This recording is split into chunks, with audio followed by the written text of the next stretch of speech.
Welcome to the place where we learn about and learn from the leaders in our field who are powering human creativity. I am Aaron Dworkin, and this is Arts Engines.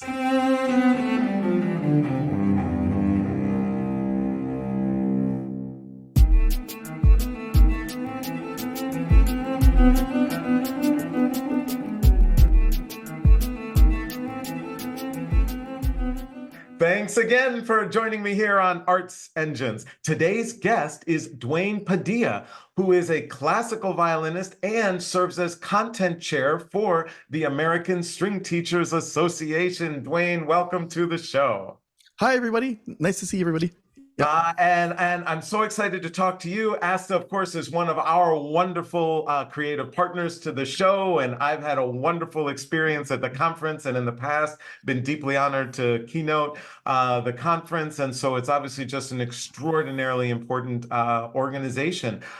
So I thought I would just start out, actually, just first, because a lot of times people watch the show and they're like, okay, what does that person do in that role? So I'm curious, in your role as content chair for ASTA, kind of what's involved in that? What does that mean?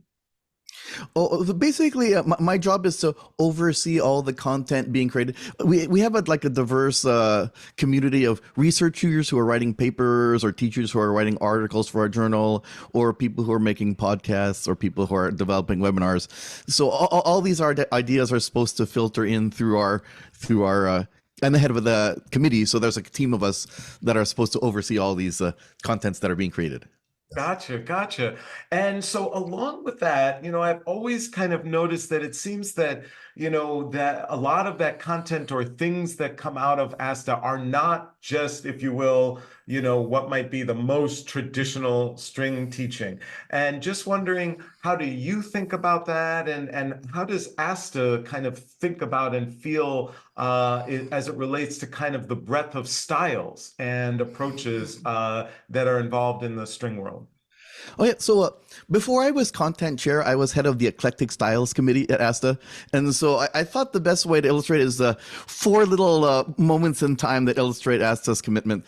So I guess the Eclectic Styles movement in ASTA started year 2000.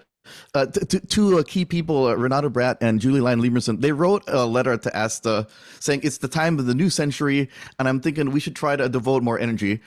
And so that got some traction on the board. And so in 2003, they decided to experiment with this idea of having an alternative track curriculum at the conference in 2003.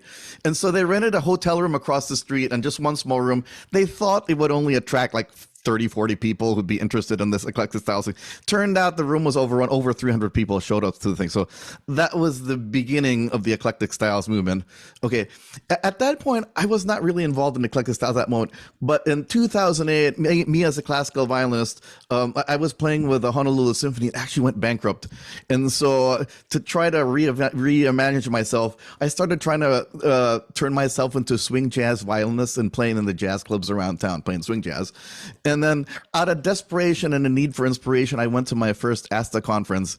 And when I got there, I was shocked with the community of people that ASTA was able to bring. It was like all the icons of eclectic styles. You think Mark Wood, Christian House. I think I was walking around the hotel at 10:30 at night, and Byron Berline, the iconic bluegrass fiddler who's laid on all the tracks in Nashville, was jamming with a whole bunch of people. And the thing about the eclectic styles, they were so welcoming. I mean, at that point, I was a young no-name teacher from Hawaii. And at that jam session, Byron Berline let me come in and sit in the circle and jam with him. And I was like, that's sort of the feeling at ASTA. All the giants are there, but they don't act like giants. They act more like family, and they're very inclusive.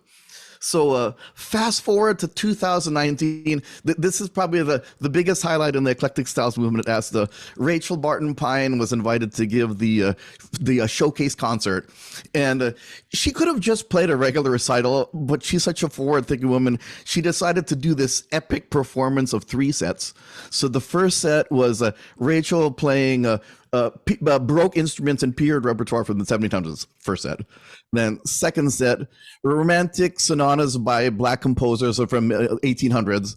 And then the third set, she decided to put down her Guarneri and pick up a Mark Wood electric Viper flying V-shaped fiddle, and she did a whole heavy metal set.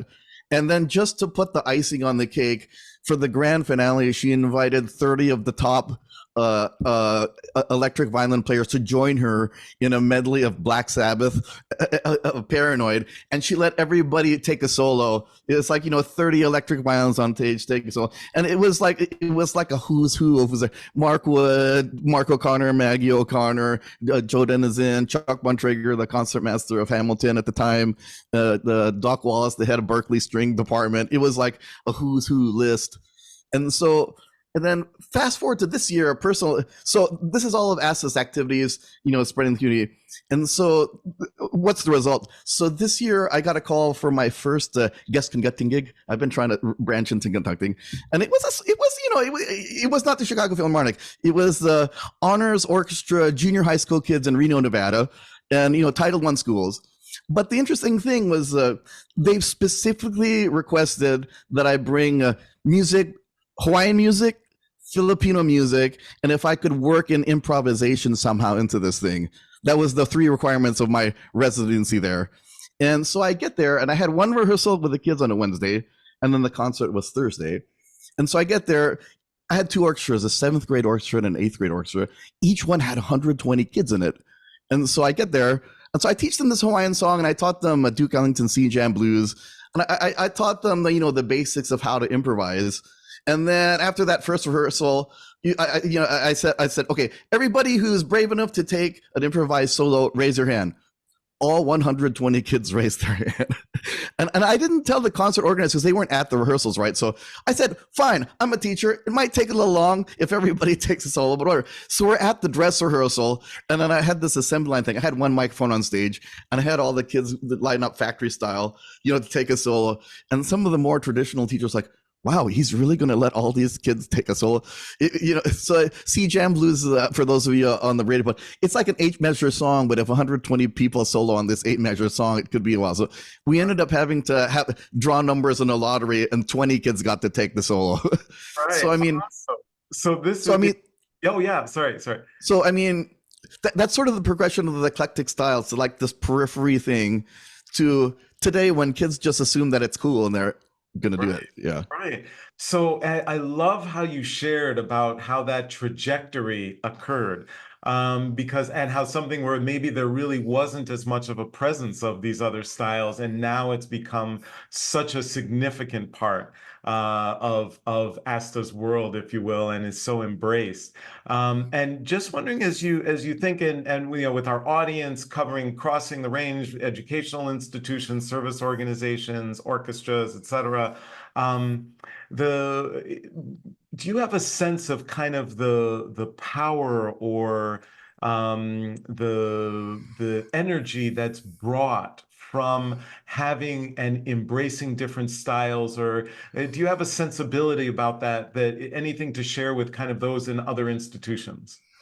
Oh, I do actually, because the thing about music, okay, especially amongst the teachers in the ASTA eclectic style community, it's not enough just to buy the sheet music and play the music. That's sort of like pretending that you're playing another style.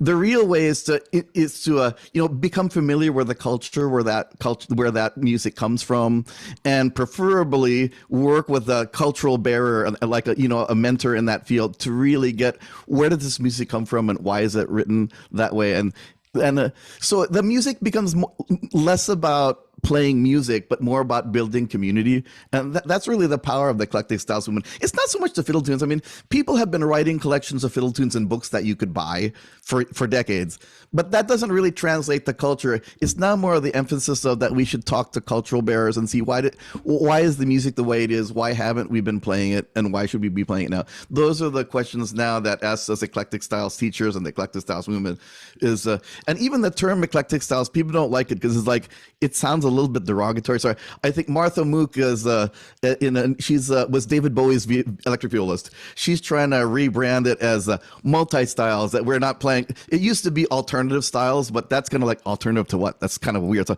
then they changed it to eclectic styles, which still sounds kind of like a thing.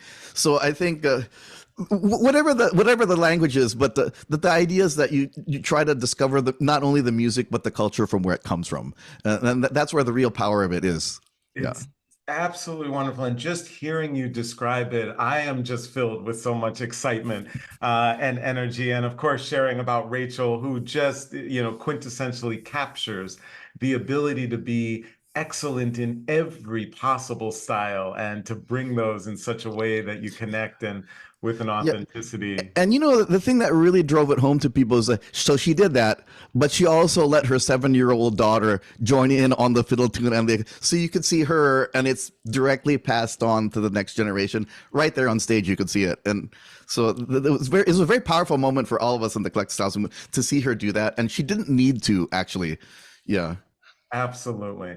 So, well, unfortunately, we are just about out of time, but I always like to ask of all my guests, even though this is such exciting work that you are immersed in and a leader in, there has to be some tougher days, more challenges. And on those days, is there anything that you do or a place you go for insight, for inspiration, or for strength during the toughest times? Well, here, because I live in Honolulu, I actually turn to music. So I tend to go to the jazz clubs at 8:30 at night, and through their improvising, that often provides me strength. And if I'm feeling extra depressed, I'll bring my fiddle, and the jazz guys will let me sit in. The community here is very supportive of one another that way. So It's absolutely amazing and wonderful. Duane Padilla, you truly are one of the arts engines who is powering human creativity in our world. Thank you for everything you do. Thank you for being on the show. oh, thank you, thank you.